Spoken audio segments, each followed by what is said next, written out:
जब हमने 10 मई को पाकिस्तान के कई सारे बेसिस एक साथ 11-12 बेसिस को अटैक कर दिया, तब पाकिस्तान को पता चल गया कि ये जो एस्केलेशन लैडर है उनके पास इसके बाद और कोई जवाब नहीं है। पाकिस्तान मिलिट्री जो कह रही थी ये डिनाइबल ऑपरेशंस लॉन्च कर रही थी, ये पहलगाम हो या उरी हो या 26/11 के अटैक्स हैं, वो अब नहीं कर पा रहे।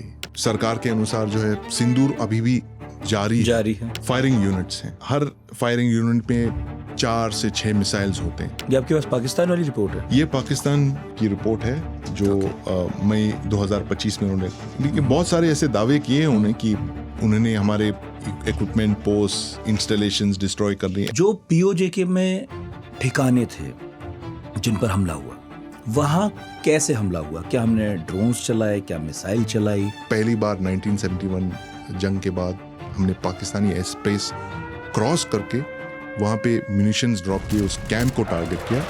एक सिंगल स्ट्राइक पैकेज गए थे, कई सारे मिराज 2000 गए थे और एक लोकेशन पर उन्होंने बॉम्ब्स डाले। आसिम मुनीर अब जा रहे हैं, विदेश में दौरा कर रहे हैं। मक्का डिफेंस एग्रीमेंट का एक सबसे इम्पोर्टेंट पहलू ये है कि वो इंडिया को डिटर करना चाहते हैं कि अगर संभवतः अगर सिंदूर 2.0 कहीं हो जाए। एक ऐसा जनाजा था जिसमें बहुत सारे वर्दी पहने आर्मी के ऑफिसर दिखाई दे रहे थे। अब वो एक जनाजा था या वहां पर कई सारे लोग मरे, उनके ताबूत रखे थे, वो थे कौन actually? Chief of defence staff general Chauhan ने ये एडमिट भी किया कि कुछ जहाज गिरे हैं हमारे। प्राइम मिनिस्टर मोदी ने कहा कि देखिए, नॉन स्टेट और स्टेट इस तरह की कोई डिस्टिंक्शन नहीं मानते हैं हम।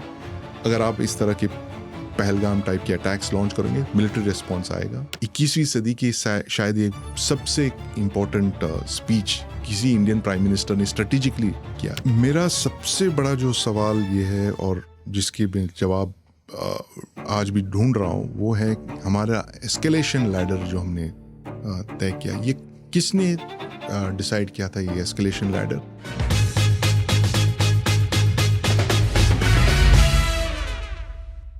डिस्कवरी चैनल पर 15 अगस्त को एक डॉक्यूमेंट्री रिलीज हुई है, 2 पार्ट में आई है और ये डॉक्यूमेंट्री ऑपरेशन सिंदूर पर है। इसका नाम है डिक्लासिफाइड ऑपरेशन सिंदूर। हाँ, आपको हमको पता है कि 22 अप्रैल को जब पहलगाम में सिविलियंस पर अटैक हुआ था, पर्यटकों पर अटैक हुआ था, उनका धर्म पूछकर उनको गोली मारी गई थी। इसके 14 दिन बाद यानी 7 मई को रात तकरीबन 1 बजे 1:05 पर हिंदुस्तान ने पाकिस्तान पर एक ऑपरेशन सिंदूर नाम से अभियान छेड़ा था और उसके बाद वो आगे करीब 2 या 3 दिन तक, तकरीबन 3 दिन तक चलता रहा। तो इस सब के बारे में ये डॉक्यूमेंट्री आई है और इस डॉक्यूमेंट्री को आप देख तो सकते ही हैं, कल रात मैंने भी देखी थी, लेकिन बावजूद इसके बहुत सारे ऐसे सवाल मेरे मन में रह ही गए जिनका जवाब उस डॉक्यूमेंट्री में मुझे मिला नहीं। लेकिन अब जब सवाल मन में आए तो मुझे लगा कि संदीप उन्निथन से बेहतर कौन है कि उनसे जवाब मांगे जाएं। हो सकता है इन सवालों के जवाब उनके पास हों। तो आज हमने एक बार फिर ऑपरेशन सफेद सागर वाला जो एपिसोड हुआ था उसके बाद संदीप जी को इनवाइट किया है और उन्होंने समय दे भी दिया है।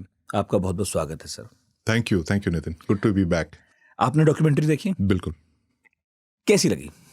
अच्छी डॉक्यूमेंट्री है और ये इसकी जो कमेंडेबल बात है ये कि पहली बार हमने सारे हमारे जो डिसीजन मेकर्स थे, मई 2025 की जो नेशनल सिक्योरिटी एडवाइजर से लेके सारे मिलिट्री के सब आला ऑफिसर्स हैं, सब एक प्लेटफॉर्म में पहली बार हमें देखने को मिला। तो एक तरह से एक ऑपरेशन सिंदूर की जो नैरेटिव है हमें एक साथ देखने को मिला। अभी यहाँ तक कि जो है, यहाँ छोटे बाइट्स आ रहे थे, एयरफोर्स चीफ ने यहाँ के कुछ कह दिया, एयरफोर्स के डीजी ऑप्स ने कुछ दूसरी जगह कह दिया, नॉर्दर्न आर्मी कमांडर ने, लेकिन एक साथ सारे जो डिसीजन मेकर्स ने एक प्लेटफॉर्म पे आके पहली बार ऐसे बात की है। तो एक तरह से हमें एक लॉजिकल एक स्क्रिप्ट देखने को मिल रहा है। ऑपरेशन सिंदूर में उस वक्त हमारे प्लानर्स के मन में कौन सी बातें चल रही थी, तो that is I think very important.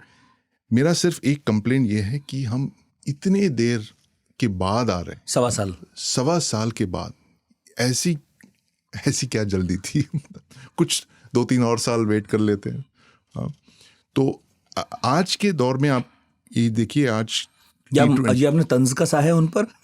या आप ये कह रहे हैं थोड़ा और मेहनत करके और अच्छे से बना लेते? बिल्कुल, ये भी है। तो we are never satisfied with जो हमने देखा। लेकिन मेरी एक बात है कि T20 के ज़माने में अगर आप टेस्ट क्रिकेट की तरह आओगे कई महीने बाद, तो आप एक तरह से वो नैरेटिव वॉर है वो आप खो चुके हैं। वो मोमेंटम आप जो बना रहे थे पिछले साल, वो एक साल के बाद, 1.5 साल के बाद आने की कुछ फ़ायदा नहीं, क्योंकि ऑलरेडी आपकी जो एडवर्सरी है उसने बहुत ही एक नैरेटिव बना दिया है कि देखिए हमने ये कर दिया, वो कर दिया, आपके जहाज़ गिरा दिए, ये कर दिया, हमने मक्का डिफेंस एग्रीमेंट कर दिया अभी। सो उनकी जो नैरेटिव है लगातार चल रही है, डेली वो नैरेटिव कर।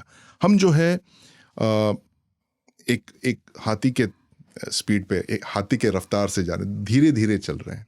तो नैरेटिव वॉर की लेंस से अगर आप देखेंगे तो ये थोड़ा टू लिटिल टू लेट इसको हम कह सकते हैं। क्या पता 6 महीने साल भर बाद एक और डॉक्यूमेंट्री आए, फिर एक और आए, फिर एक और आए, क्योंकि मुझे लगता है कि इस डॉक्यूमेंट्री में फिर भी कई ऐसे सवाल थे और कुछ ऐसी बातें थी जो मेरी समझ में बहुत आराम से तो नहीं आया जी। मुझे लगता है इसे थोड़ा और सरल होना चाहिए था, इसे थोड़ा और विस्तृत होना चाहिए था, तो इसलिए सोचा कि आपको बुला लेते हैं। तो आप ये बताइए मुझे वैसे कि मई 2025 में आपका जो एनालिसिस था इस ऑपरेशन के बारे में, और आज ये डॉक्यूमेंट्री भी आ गई है, 1.25 साल बीत गया है, इस दौरान आप, मुझे पता है, बहुत सारे लोगों से मिले होंगे जिस ऑपरेशन में करीब से शामिल रहे, और आपने वो नैरेटिव भी देखा होगा जो पाकिस्तान इन 1.25 सालों में चलाया, या वो कहानी जो उसने अपने लोगों को बताई। कितना फर्क आया है आपकी उस समझ में, उस सोच में जो 1.25 साल पहले थी इस ऑपरेशन को लेकर और आज? कुछ ज़्यादा फर्क नहीं आया, क्योंकि जो हमें पता चला था उस वक्त और कई महीने के बाद इन 2025 इटसेल्फ, उसको एक्चुअली ये रीट्रेट कर रही है डॉक्यूमेंट्री। ऐसा कुछ नया इन्फॉर्मेशन नहीं आया जो हम पहले नहीं जानते थे, और ये एक this is par for the course, ऐसे ही होता है। अगर आप देखोगे मिलिट्री ऑपरेशंस में ज़्यादातर बहुत सारे जो डिटेल्स है कभी डिक्लासिफाइड नहीं होते, तो ये एक तरह से एक मिसलीडिंग हेडलाइन है इसका, जो डिक्लासिफाइड करके। I think it's to get a lot of attention, लेकिन इसमें उतनी जो बातें हैं उन्होंने डिक्लासिफाई नहीं किया है। जो chief of defence staff general Anil Chauhan ने कहा कुछ दिन पहले, उन्होंने कहा वो किराना हिल्स के बारे में, वो चीज़ जो है दैट वाज समथिंग स्टार्टलिंग, कि पहली बार उन्होंने एक्नॉलेज किया कि देखिए हमने गिराया था कुछ वहां पर, वो गलती से गिर गया था। क्या है सर वहाँ उसकी इतनी बात क्यों होती है किराना हिल्स की, किधर है? किराना हिल्स जो है पाकिस्तान की एक एयरफोर्स बेस है सरगोधा, उसके नॉर्थ में है किराना हिल्स, करीब 10-12 किलोमीटर दूर है। और पाकिस्तान की जो स्ट्रेटेजिक जोग्राफी है उसमें एक बहुत ही एक इम्पॉर्टेंट लोकेशन है, क्योंकि पाकिस्तान आर्मी ने, जब से पाकिस्तान ने न्यूक्लियर बम बनाने की बात शुरू की 1960s 1970s से, तब से किराना हिल्स कॉम्प्लेक्स ने उन्होंने अपना लिया था, उन्होंने टेक ओवर कर दिया था। 70s में उन्होंने टेक ओवर कर दिया, पूरे एरिया को फेंस कर दिया, और फिर 1980s में उन्होंने कई सारे टनल्स बनाए थे किराना हिल्स में, 4 या 6 टनल्स, और उन टनलों में उन्होंने अपने एटम बॉम्ब के पहली सब क्रिटिकल टेस्टिंग जिसको कहते हैं उन्होंने शुरू किया था। ये सब क्रिटिकल टेस्टिंग जो पहले स्टेजेस हैं कि आप प्रूव करना चाहते हैं कि आपके पास ये टेस्ट करने के सारे ये पूरी इंफ्रास्ट्रक्चर है आपके पास, और सब क्रिटिकल टेस्ट उन्होंने किया। और बाद में चल के 1990s में उन्होंने यहाँ पे M11 मिसाइल्स जो चाइना ने उनको बेचे थे, बैलिस्टिक मिसाइल्स, वो उन्होंने वहाँ पे स्टोर कर दिया। और बाद में न्यूक्लियर टेस्ट होने के बाद, 1998 के न्यूक्लियर टेस्ट होने के बाद समझा जाता है कि यहाँ पे उन्होंने वॉल्ट्स बनाए जहाँ पे न्यूक्लियर बॉम्ब मटेरियल सब यहाँ पे स्टोर किया जाता है। तो इसको एक स्पेशल वेपन स्टोरेज साइट माना जाता है। बहुत ही एक सेंसिटिव लोकेशन है, और ये लोकेशन इसलिए चुना गया है क्योंकि ये एक तरह से एक बंकर है, एक नेचुरल फोर्ट्रेस है, एक किला है जिसके अंदर आपने सुरंग बनाए। और जैसे हमने ईरान में देखा है, ईरान ने भी इस तरह से कई सारे ऐसे साइट्स हैं उनके जो बहुत ही डीप है, जहाँ की अमेरिका के जो बॉम्ब्स है वो पहुंच नहीं पाते, 50-60 मीटर तक की डेप्थ पे उन्होंने बनाया, कितना भी आप ड्रिल कर नहीं हो पाता। तो इस तरह से उन्होंने एक्चुअली हॉरिजॉन्टल ऐसे टनल्स बनाए, ज़्यादा डीप नहीं, लेकिन उसके रोड्स हैं उस तरफ जाते हैं किराना हिल्स कॉम्प्लेक्स में, और फिर उन्होंने कई सारे ऐसे हॉरिजॉन्टल टनल्स बनाए और शायद हो सकता है अंदर भी कुछ टनल, हमें पता नहीं अंदर क्या है, लेकिन ये पता है कि एक स्पेशल वेपन स्टोरेज साइट है। कहूटा में क्या है सर? कहूटा में उनकी जो एटॉमिक एक रिएक्टर है, न्यूक्लियर एनर्जी प्रोसेसिंग फैसिलिटी है, एक जैसे कि हमारे तारापुर में है, तारापुर में तो वो भी ऐसे BRC कुछ छिपा विपा के बनाया है? नहीं, वहाँ पे फ्यूल वहाँ से निकालते थे, न्यूक्लियर फ्यूल वहाँ से निकाल के उन्होंने ये बॉम्ब की जो फ्यूल सब है वहाँ से आया था, कहूटा से। तो कहूटा उनके one of their first nuclear reactors थे। उनका एक कवर था कि ये कमर्शियल रिएक्टर था, पीसफुल सिविलियन रिएक्टर, लेकिन वहाँ से काफ़ी सारा एनरिच्ड फ्यूल वो डाइवर्ट कर रहे थे अपने एटॉमिक बॉम्ब प्रोग्राम के लिए। तो किराना हिल्स के बारे में ये बयान इतना महत्वपूर्ण क्यों है पर? किराना हिल्स इम्पोर्टेंट इसलिए है क्योंकि जब इंडिया ने रिटेलिएशन का सिलसिला शुरू किया था मई 2025 में, तो एक शायद 2 ब्लास्ट ऐसे हुए वो किराना हिल्स कॉम्प्लेक्स के बाहर, उसके गेट्स के बाहर, जो कि सिविलियंस, पाकिस्तानी सिविलियंस ने सोशल मीडिया पे उन्होंने अपलोड किया था फुटेज कि ऐसे ब्लास्ट हो रहे हैं, लेकिन इंडिया ने इसका एक्नॉलेज नहीं किया कि हमने ऐसे कुछ स्ट्राइक नहीं किया। तो एयर मार्शल भारती को भी ये सवाल पूछा गया। ये गया बात खराब मानी जाती है क्या कि अगर हम किराना हिल्स पर हमला कर देते? क्योंकि पहली बात तो ये है कि क्यों ना करते, ऑब्वियसली जब हम ये बात कह ही रहे हैं खुलेआम कि पाकिस्तान पहलगाम के पीछे है, तो हम क्यों ना करें। दूसरी बात कि कहाँ पाकिस्तान ने कभी माना है कि किराना हिल्स में उसकी ऐसी कोई परियोजनाएं चलती हैं? अगर वो गिर भी गया तो गिर गया। देखिए, ये कहने में बहुत आसान है, लेकिन जब आप करते हो इस तरह से, आज तक दुनिया में एक तो एटॉमिक वेपन जो एक बार ही यूज़ किए गए 1945 में यूनाइटेड स्टेट्स, और तब से आज तक 80 साल से ज़्यादा समय तक एक न्यूक्लियर वेपन स्टेट ने दूसरे न्यूक्लियर वेपन स्टेट पे हमला नहीं किया है। हाँ, चाइना और रशिया के बीच, यानी उस वक्त के USSR के बीच में उसूरी रिवर क्लैशेस हुए थे, लेकिन ये एक तरह से एक लैंड स्कर्मिशेस थे। इसमें न्यूक्लियर मिसाइल्स का जिक्र कभी नहीं हुआ, जबकि दोनों साइड्स के पास न्यूक्लियर वेपन्स थे।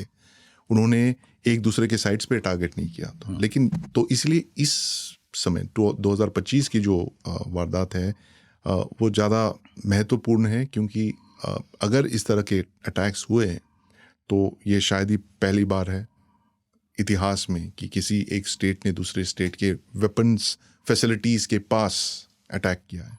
वो हम क्या ये दिखाना चाहते थे कि हमारी क्षमता है कि हम वहाँ तक अटैक कर सकते हैं? बिल्कुल।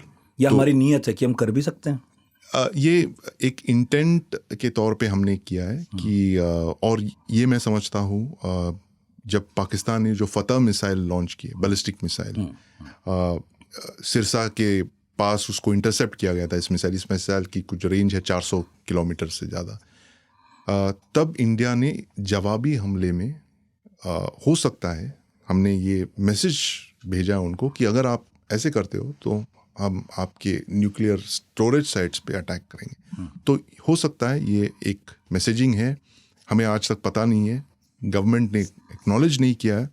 Chief of defence staff general Chauhan ने उसको एक कहा कि एक गलती से गिर गई, एक लॉइटरिंग म्यूनिशन घूम रहा था ये कहीं, राडार्स को ढूंढ रही थी, और वो जब उसका फ्यूल ख़त्म हो गया तो वो वहाँ पे गिर गया। तो एक बहुत ही कन्वीनियंट एक्सप्लेनेशन है, लेकिन जब आप वो फुटेज देखते हो, जो फुटेज वहाँ पे पाकिस्तानी सोशल मीडिया पे जो चल रही है वो फुटेज, उससे साफ बात ये सामने आती है कि एक सुपरसोनिक मिसाइल आ रहा है, क्योंकि वो जो आवाज़ है, वो जो गूंज है, जो गरज होती है एक सुपरसोनिक मिसाइल की, और वो वूश करके आके ढप करके, वो अगर आप देखोगे तो ब्रह्मोस मिसाइल की एक टर्मिनल स्टेज की जो मिसाइल है उस तरह की आवाज़ें करती है। और जब लॉइटरिंग म्यूनिशन जब आप देखोगे तो उसका एक बहुत ही एक डिस्टिंक्टिव साउंड है, एक स्कूटर या एक मोपेड की तरह पैं करके आता है, बहुत ही एक अनग्लैमरस सी आवाज़ है। तो हमने, ईरान ने भी कई सारे ऐसे लॉन्च किए गल्फ कंट्रीज़ के खिलाफ। तो एक्चुअली अब सब वाकिफ़ है लॉइटरिंग म्यूनिशंस या शायद कामिकाजे ड्रोन्स की आवाज़ कैसी है।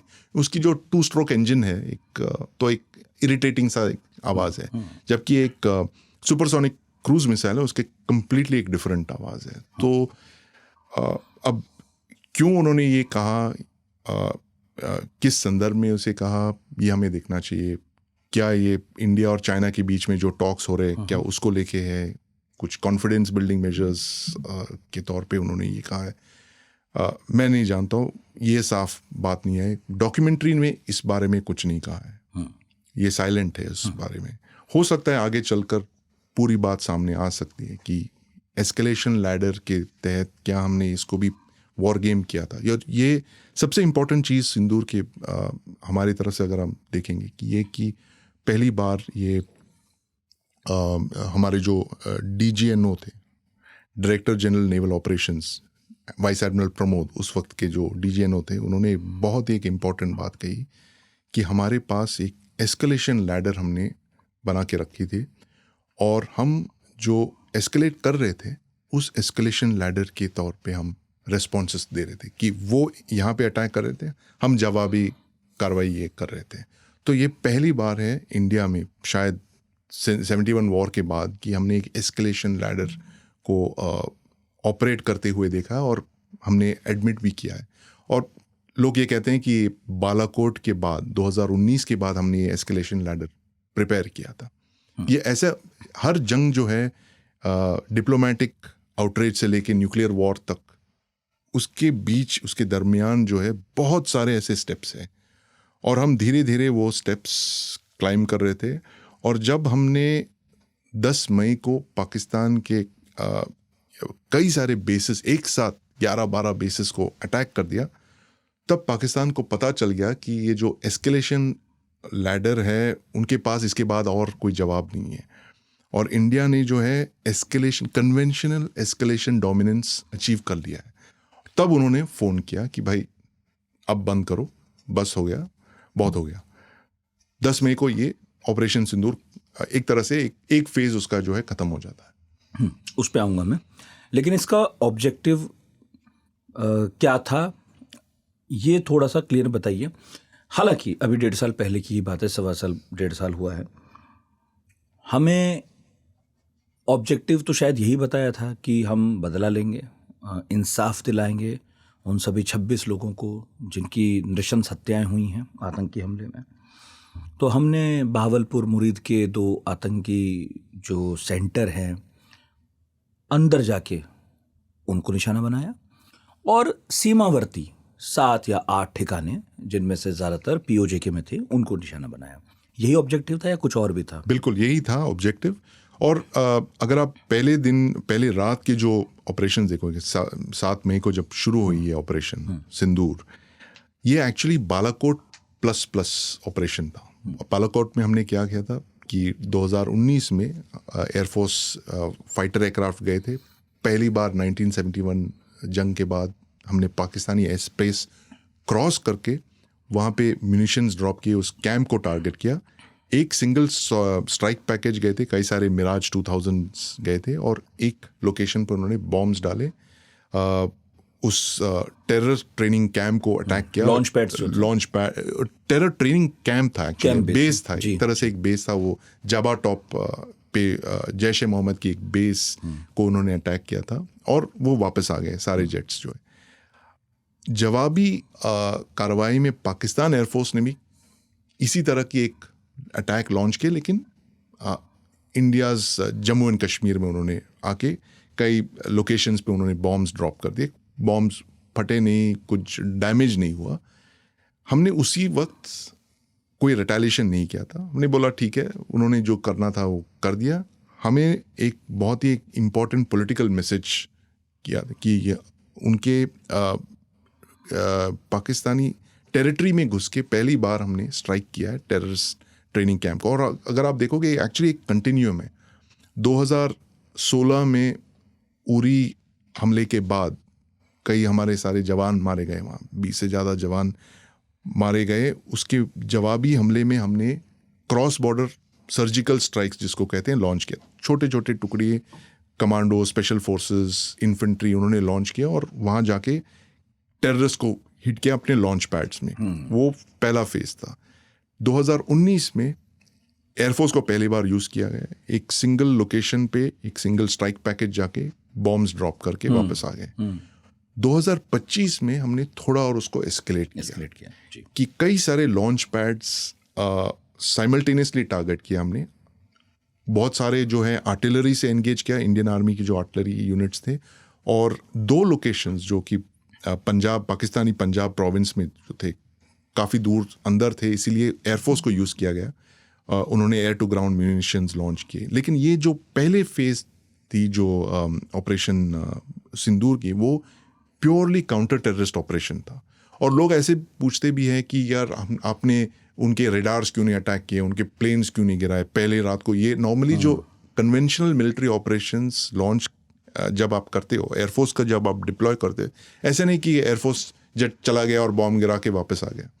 पहले आप जो करते हैं SEAD और DEAD, suppression of enemy air defences, destruction of enemy air defences, इस तरह की जो ऑपरेशन है लॉन्च करते हैं। पहले आप उसके सारे जो रेडार्स है उसको ध्वस्त करते हो, रेडार्स, इलेक्ट्रॉनिक वॉरफेयर सिस्टम्स, उसको सब अटैक करके एक पाथ बना देते हैं, एक चैनल बना देते हैं, जिससे आपके स्ट्राइक पैकेजेस यानी कि आप फाइटर जेट्स वगैरह क्रॉस करके बॉम्ब ड्रॉप करके वापस आ सकते हैं। तो एक आपने उसके रेडार सब यानी आंख उसके जो है इसको पूरी तरह से ब्लाइंड कर दिया है। जब वो नहीं देख पाता है तब उसी एरिया से आप लॉन्च करते हो आपके फाइटर जेट्स। ये हमने नहीं किया सिंदूर में, क्योंकि हमने माना कि ये काउंटर टेररिस्ट ऑपरेशन है, सिर्फ हम टेररिस्ट इंफ्रास्ट्रक्चर को टारगेट कर रहे हैं। जब पाकिस्तान ने एस्केलेट किया और chief of defence staff general Chauhan ने ये एडमिट भी किया कि कुछ जहाज़ गिरे हैं हमारे, हमें पता नहीं कितने नंबर्स थे। उन्होंने एडमिट किया था सिंगापुर में कि ऐसा कुछ हुआ, लेकिन let's not get into the numbers, उन्होंने ये भी कहा है। तो उसके बाद पाकिस्तान ने कई सारे ऐसे अटैक्स किए, ड्रोन्स यूज़ किए हमारे बेसिस के, और सिविलियंस को टारगेट किया 8-9 तारीख को। और 9 तारीख को हमने जवाबी हमले में फिर उनके रेडार्स को स्ट्राइक करने लगे हम। 2 बहुत ही सिग्निफिकेंट रेडार लोकेशंस हमने उनके नॉकआउट कर दिए, जो है कि ये जो है पसरूर और चुनियान के 2 रेडार साइट्स हैं उनके। और यहाँ पे 2008 में पाकिस्तान ने 6 रेडार खरीदे थे अमेरिका से, लॉकहीड मार्टिन के रेडार्स हैं, जो कि बहुत ही high performance long range radars हैं कि 400 किलोमीटर दूर देख सकते हैं।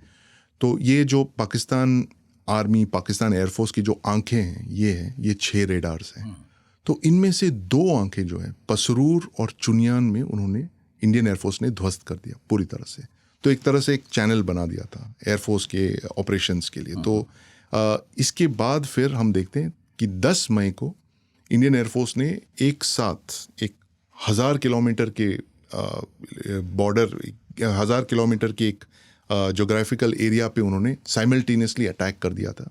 आधे घंटे के अंदर आपने 11 लोकेशंस को टारगेट किया पाकिस्तान के, स्टार्टिंग फ्रॉम POJK से लेके सिंध प्रोविंस तक। 30 मिनट्स के अंदर 11 पाकिस्तानी एयरफोर्स बेसिस को टारगेट कर दिया। आर्मी एयरफोर्स दोनों ने एक साथ एक ही समय, ज़्यादातर एयरफोर्स बेसिस, आर्मी के कुछ इंस्टॉलेशंस भी थे, but primarily Pakistan air force basis को उन्होंने टारगेट किया। और पाकिस्तान की प्रॉब्लम यह है कि उनकी जो सारे बेसिस जो है, उन्होंने सारे उनके बेसिस, स्ट्रेटेजिक बेसिस जो है इंडिया के बॉर्डर के पास ही है।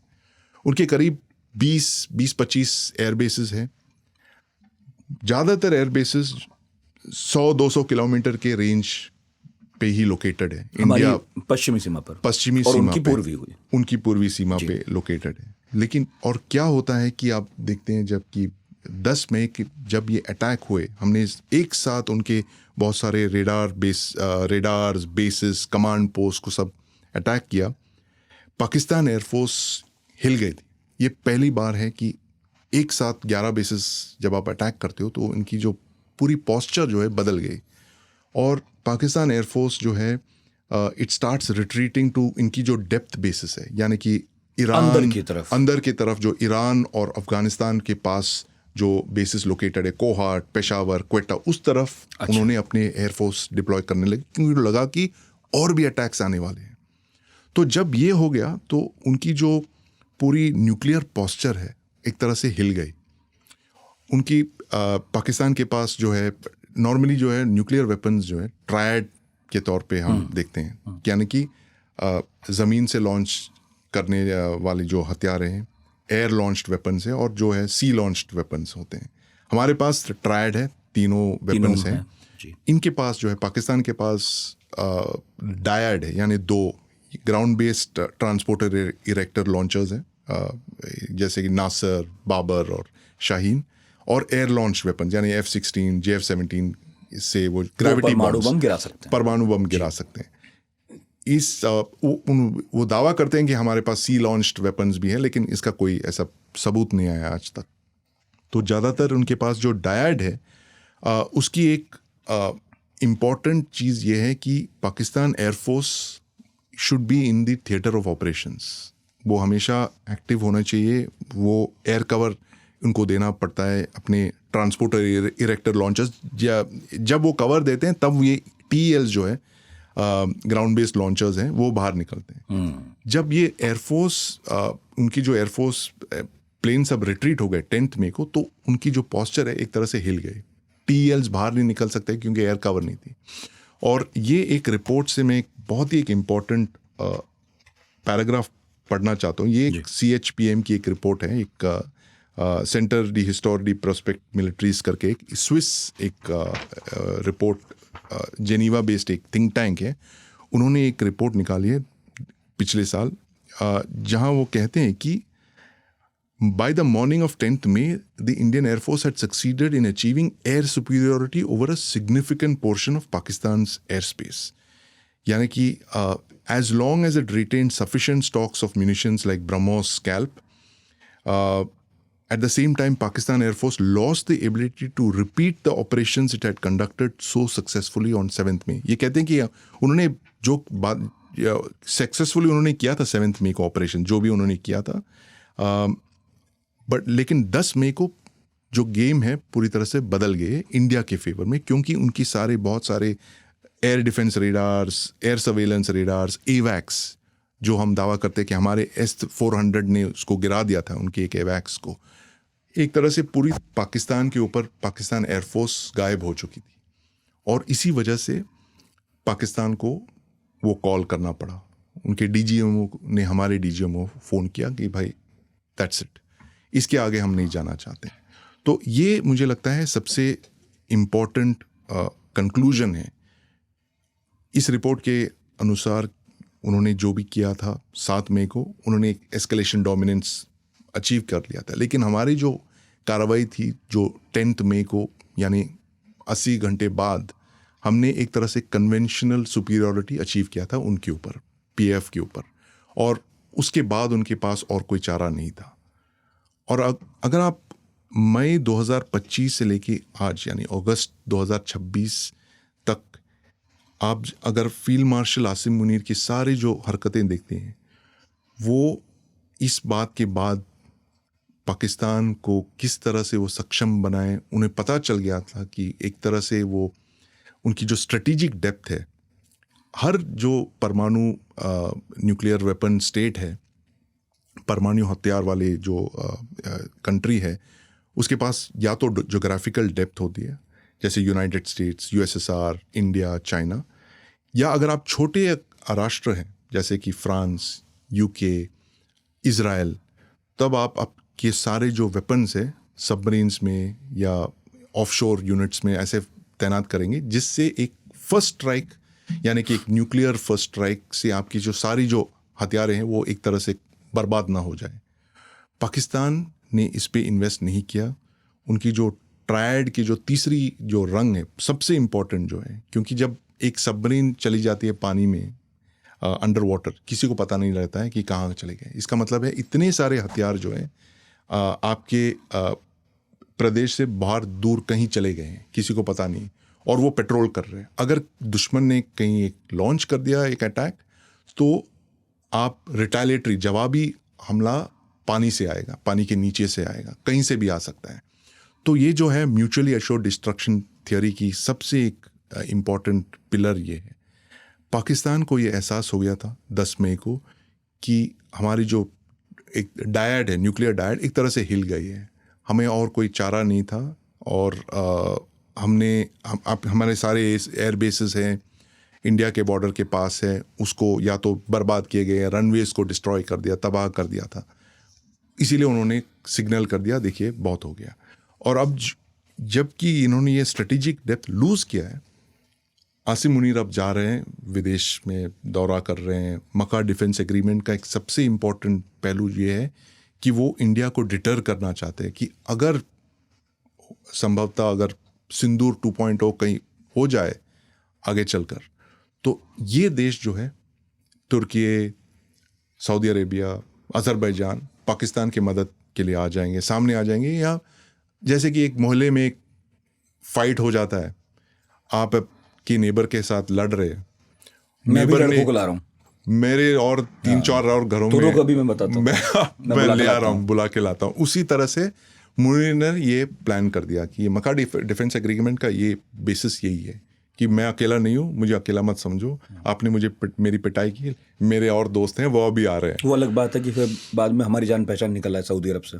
बिल्कुल, बहुत ही हमारे ये तो मतलब एक काल्पनिक बात है कि हम चाहते हैं, मुनीर चाहता है कि ये सब हो, लेकिन क्या ये संभव है कि अगर ऐसे एक सिंदूर 2.0 हो जाए अगर आगे चलकर, क्या सऊदी अरेबिया आ जाएगी आपकी मदद के लिए?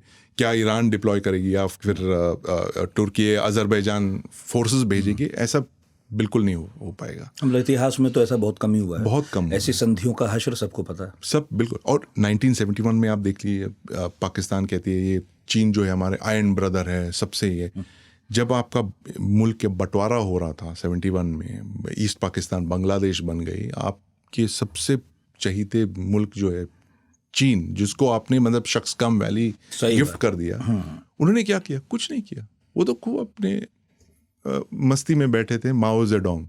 और उन्होंने अगर आप सोच लीजिए 1971 में अगर माओ ने चाइनीज आर्मी को डिप्लॉय कर दिया होता बॉर्डर पे, दूसरे मोर्चे पे, तो शायद हम दोबारा सोचते, डबल टेक करते, क्या हम जा सकते हैं। ये अलग बात है कि हमने उस वक्त डिप्लॉय किया जब पीक विंटर था, दिसंबर 1971 में, जब पासेस सारे माउंटेन पासेस सब बंद थे और चाइना को बहुत मुश्किलें हो सकती थी। लेकिन उसके बाद भी उन्होंने कुछ ज़्यादा कोशिश नहीं की।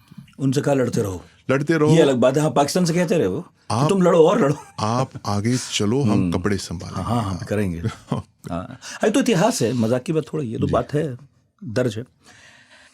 ये बताइए मुझे कि उस वक्त तो इंफॉर्मेशंस की बाढ़ थी, उसके बाद भी बहुत सारी क्लैरिटी अभी तक भी आम लोगों को नहीं है। आप जैसे एक्सपर्ट्स समझते हैं, जानते हैं।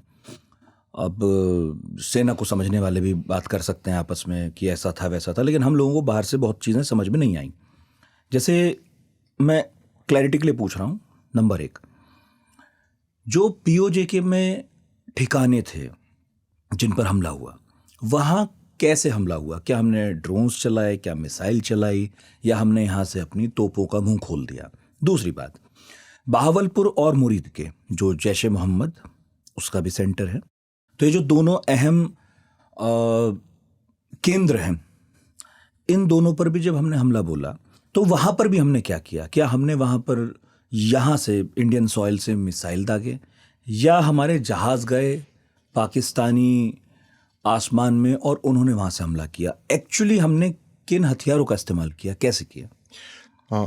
ये अच्छा सवाल है नितिन। और पहले रात जो है 7 मई की जो रात में जो भी हमने टेररिस्ट इंफ्रास्ट्रक्चर को टारगेट किया, उसको हमने बॉर्डर क्रॉस किए बगैर हमने टारगेट किया। और 2 चीज़ें हमने यूज़ किए, एक जो है आर्टिलरी, यानी इंडियन आर्मी की जो तोपें हैं, M777 एक है, कई सारे बोफोर्स टाइप के हथियार हैं। आर्टिलरी से, लॉन्ग रेंज आर्टिलरी से हमने उनके पोस्ट को ध्वस्त किया। जब आप पंजाब प्रोविंस में जब आते हैं, या जहाँ के लश्कर और जैश के जो हेडक्वार्टर्स हैं, या पाकिस्तान की जो पंजाब प्रोविंस है, उसके 2 बड़े ये टेररिस्ट ग्रुप्स हैं, आतंकी ग्रुप्स है। पहला जो है लश्कर, जिसकी जो हेडक्वार्टर्स है मुरीद के में, जो लाहौर के बाहर है। लाहौर जो है नॉर्दर्न पंजाब में। सदर्न पंजाब में बहावलपुर है, जहाँ जैश का जो गढ़ है माना जाता है, वहाँ पर बहावलपुर नाम की जगह पे उनकी एक बहुत बड़ी एक हेडक्वार्टर्स है। ये दो जो हेडक्वार्टर्स है उसको एयरफोर्स ने टारगेट किया था। मिराज, सुखोई 30 और रफाल्स ने कई किस्म के एग्जैक्टली हमें पता नहीं कौन से हथियार कौन से लोकेशन पे यूज़ किए, लेकिन बहुत सारे ये सूत्रों के अनुसार हमने ब्रह्मोस मिसाइल्स डाले यहाँ पे। स्कैल्प नाम की एक एयर टू ग्राउंड मिसाइल है, वो भी उसकी ब्रह्मोस के रेंज के मिसाइल्स रेंज है 400-500 किलोमीटर्स। और रैम्पेज नाम की एक इजरायली एक मिसाइल है, air to ground ballistic missile है, वो भी उसकी जो रेंज है करीब 200-300 किलोमीटर।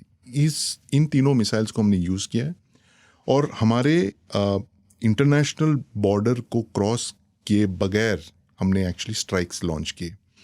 यानी हमारे बॉर्डर से हमारे जो जहाज़, अगर आप देखोगे ये हमारी इंटरनेशनल बॉर्डर है, तो हमारे जो जहाज़ें इंडियन एयर स्पेस पे एयरबॉर्न होके हमारे एयर स्पेस पे से लॉन्च फायर किया है मिसाइल्स उनके टारगेट्स पे ऐसे।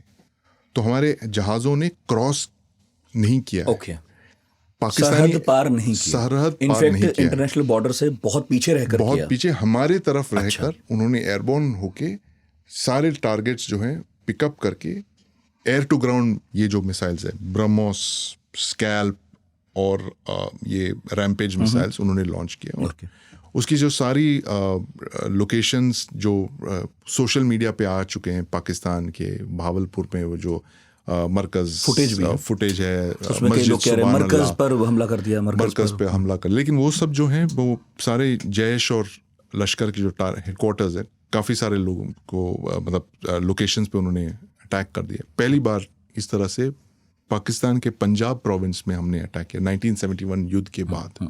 तो वो एक इम्पॉर्टेंट ये सिग्नलिंग था कि हम आपके सिर्फ टेररिस्ट इंफ्रास्ट्रक्चर को टारगेट कर रहे हैं। जैसे मैंने कहा कि पहले रात की जो स्ट्राइक्स थे वो सिर्फ टेररिस्ट इंफ्रास्ट्रक्चर पे था। 10th उसके बाद के जो अटैक्स, जब उन्होंने जवाबी हमले शुरू किए, हमारे मिलिट्री टारगेट्स पे अटैक किया, हमारे सिविलियन टारगेट्स पे अटैक किया, तब हमने जाकर उनके मिलिट्री एसेट्स को टारगेट करना शुरू किया। यानी उसके रेडार्स, उसके ड्रोन कमांड पोस्ट, उनके रनवेज, एयरफील्ड्स, बेरिड लोकेशंस, उस तरह से हमने ये टारगेट करना शुरू कर दिया। मेरे दो सवाल हैं। एक तो हमने वो फुटेज देखी थी जब इन्हीं दो जगहों पर हमने हमला किया, तो उसके बाद वहाँ कई मौत हुई जिनमें पाकिस्तान की तरफ से दावा था कि ये तो सिविलियन थे, हमारी तरफ से दावा था कि सिविलियन नहीं थे। एक ऐसा जनाजा था जिसमें बहुत सारे वर्दी पहने आर्मी के ऑफिसर दिखाई दे रहे थे। अब वो एक जनाजा था या वहाँ पर कई सारे लोग मरे, उनके ताबूत रखे थे, वो थे कौन एक्चुअली? वो थे आतंकवादी थे। और ये पहली बार है कि पाकिस्तान मिलिट्री ने बाहर निकल के इनके जनाजे में हिस्सा लिया कि उनके सर्विंग ऑफिसर्स ने आके उनको उनके फ्यूनरल्स पे उन्होंने प्रेयर्स पढ़े। और ये सिग्निफिकेंट इसलिए है कि आज तक हम मानते थे कि आतंकवादी गुट जो थे, आतंकवादी ग्रुप्स जो थे, वो पाकिस्तान के नॉन स्टेट एक्टर्स। यही इन फोटोग्राफ्स से ये साफ साबित हुआ कि एक्चुअली ये नॉन स्टेट एक्टर्स नहीं थे, ये स्टेट एक्टर्स थे। एक तरह से सेंट्रल पैरामिलिट्री, जैसे हमारे CAPFs और CPOs है, उस तरह के पैरामिलिट्री यूनिट्स। और ये पाकिस्तान की कोई नई रणनीति नहीं, शुरुआत से ही ऐसे हैं उनके। जब भी वो लड़ते हैं, वो उनकी जो इरेगुलर फोर्सेस हैं 1947-48 में वो जो कबायली थे, वो इरेगुलर फोर्सेस थे। 65 में उन्होंने इन मुजाहिदों को बताया, एक्चुअली वो स्पेशल सर्विसेज ग्रुप कमांडोज थे।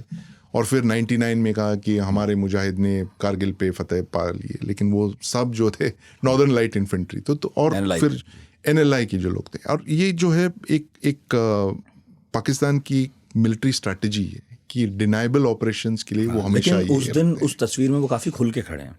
तो इसीलिए मेरा ये सवाल था कि वो थे कौन लोग, वो इतने इंपॉर्टेंट थे कि पाकिस्तान ने इस बात को भी झुटलाने की कोई कोशिश नहीं की कि हमारा कोई लेना देना नहीं है, वो खड़े थे वहाँ वर्दी पहनकर। पाकिस्तानी फौज पे एक तरह से एक प्रेशर आ गया था कि आतंकवादी गुट ये कह रहे थे कि हम आपके लिए लड़ रहे हैं, इतने साल से हमारे इतने सारे बच्चे शहीद हो गए, हमारे खुद के लीडर्स के बच्चे जाके लड़ रहे हैं इंडिया में, और आपने आज तक सामने आके एक्नॉलेज नहीं किया, उनके जनाजे में भी नहीं आया। तो ये एक तरह से एक मैसेजिंग था पाकिस्तान आर्मी की तरफ से, और ये एक हम तुम्हें बचा तो नहीं सके लेकिन तुम्हारे साथ हैं, हम आपके साथ हैं, हम आपके साथ खड़े हैं। तो ये उस फोटो की एक मैसेजिंग है। और जब आप देखते हैं कि जब प्राइम मिनिस्टर मोदी ने बात किया 12 मई को, उन्होंने जो एक इम्पॉर्टेंट स्पीच कही है, मुझे लगता है कि 21वीं सदी की शायद ये सबसे इम्पॉर्टेंट स्पीच किसी इंडियन प्राइम मिनिस्टर ने स्ट्रेटेजिकली किया। वो ये है कि स्टेट नॉन स्टेट एक्टर नाम की कोई चीज़ नहीं है, हम इन दोनों में कोई फ़र्क नहीं मानता। और मुझे लगता है वो जो फोटोग्राफ है पाकिस्तान मिलिट्री जो लश्कर के साथ खड़ी है, जैश और लश्कर के जो गुटे हैं उनके जनाजे में वो पार्टिसिपेट किया, वो एक टर्निंग पॉइंट है इंडिया पाकिस्तान टाइज़ में। प्राइम मिनिस्टर मोदी ने कहा कि देखिए, नॉन स्टेट और स्टेट इस तरह की कोई डिस्टिंक्शन नहीं मानते हैं हम। अगर आप इस तरह के पहलगाम टाइप के अटैक्स लॉन्च करेंगे, मिलिट्री रिस्पॉन्स आएगा। और तीसरा जो सबसे एक इम्पॉर्टेंट बात उन्होंने कही, ये कि ये न्यूक्लियर ब्लैकमेल जो है हम नहीं मानेंगे। न्यूक्लियर ब्लैकमेल एक तरह से एक पाकिस्तान मिलिट्री की स्ट्रैटेजी रही है 90s से ज़्यादातर। जब उनके पास बम आ गया था तब उन्होंने कहा कि अगर आप कन्वेंशनली हम पे अटैक करेंगे तो हम बम गिरा देंगे। ऑफिशियली उन्होंने नहीं किया, लेकिन बहुत सारा सराउंड साउंड जो है हमेशा जब आता है, जब 26/11 हो या उरी हो, ये सराउंड साउंड से जारी किया जाता है, न्यूक्लियर बम हो सकता है, न्यूक्लियर वॉर हो सकता है साउथ एशिया में, आ जाओ करके उस तरह की बातें हैं। उन्होंने साफ कर दिया, इंडिया की जो नई रेड लाइंस हैं उन्होंने ड्रॉ कर दिया 12 मई को। तो अब जब 12 मई से लेके आज तक, जैसे मैं कह रहा था, मुनीर की जो स्ट्रैटेजी ये रही कि अब जो है हम पाकिस्तान मिलिट्री जो कह रही थी ये डिनाइबल ऑपरेशंस लॉन्च कर रही थी, ये पहलगाम हो या उरी हो या 26/11 के अटैक्स हैं, वो अब नहीं कर पा रहे, क्योंकि अब जो है मामला थोड़ा बदल गया है। एक एस्केलेशन लैडर आ चुका है। सरकार के अनुसार जो है सिंदूर अभी भी जारी है, ऑपरेशन जारी है। तो अगर आप इस तरह के बड़े ऑपरेशन लॉन्च करेंगे तो फिर मिलिट्री अटैक्स हो सकते हैं। आपकी जो रेडार्स हैं, आपने कई $बिलियन खर्च करके जो रेडार्स आपने खरीदे, वो एयरक्राफ्ट आपने खरीदे, उसको नुकसान पहुंच सकता है। और ये नुकसान जो है पाकिस्तान जल्दी उसको रिपेयर नहीं कर पाता है। हमने देखा है कि कई सारे बेसिस जो हमने अटैक किया उनको महीने लगे उनको रिपेयर करने में।